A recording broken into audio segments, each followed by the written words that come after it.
Assalamualaikum warahmatullahi wabarakatuh. Pada pertemuan kali ini kita akan mempelajari tentang prinsip kelistrikan dan sistem instalasi listrik. Tujuan pembelajaran pada kali ini adalah peserta didik dapat menghargai keberagaman pembangkit listrik di daerah setempat dan Nusantara sebagai anugerah Tuhan Yang Maha Esa, dan bisa mendeskripsikan prinsip kelistrikan. Prinsip kelistrikan dan sistem instalasi listrik. Pada bab ini nanti kita akan mempelajari yang pertama tentang wawasan kelistrikan dan yang kedua instalasi listrik rumah tangga. Pada kali ini kita akan mempelajari tentang wawasan kelistrikan.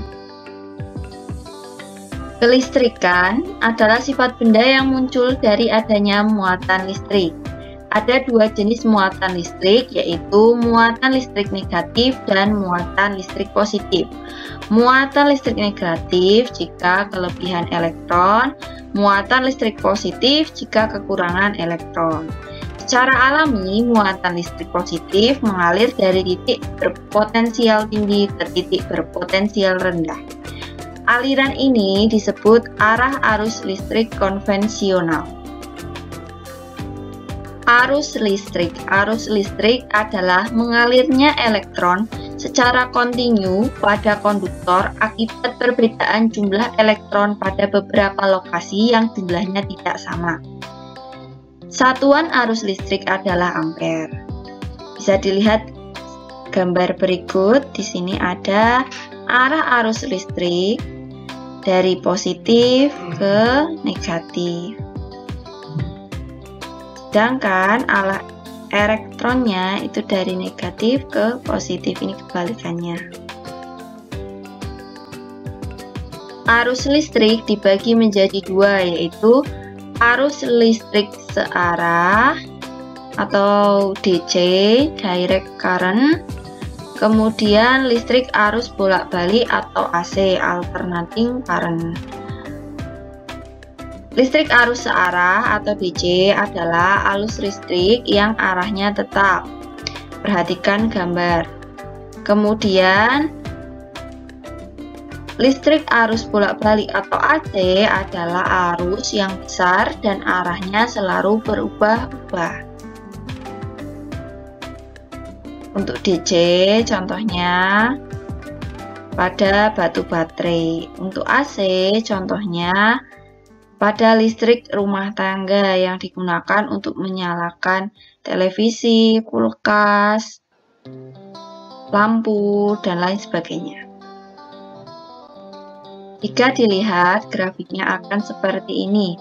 Untuk yang arus DC dia stabil.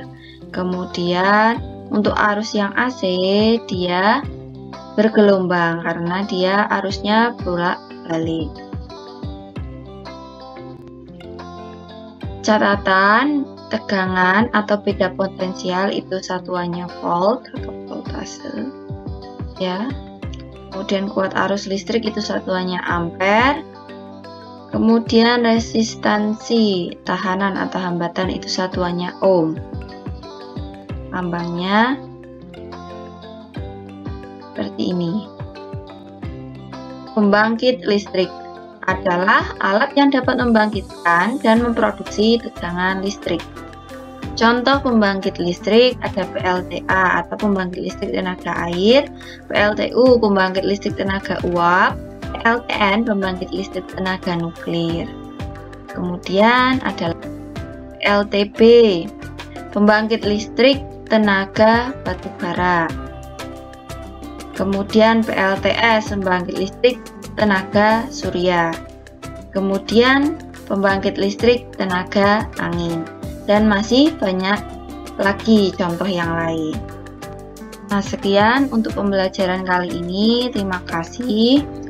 Kemudian untuk tugasnya silahkan kalian cari manfaat listrik dalam kehidupan sehari-hari. Terima kasih. Wassalamualaikum warahmatullahi wabarakatuh.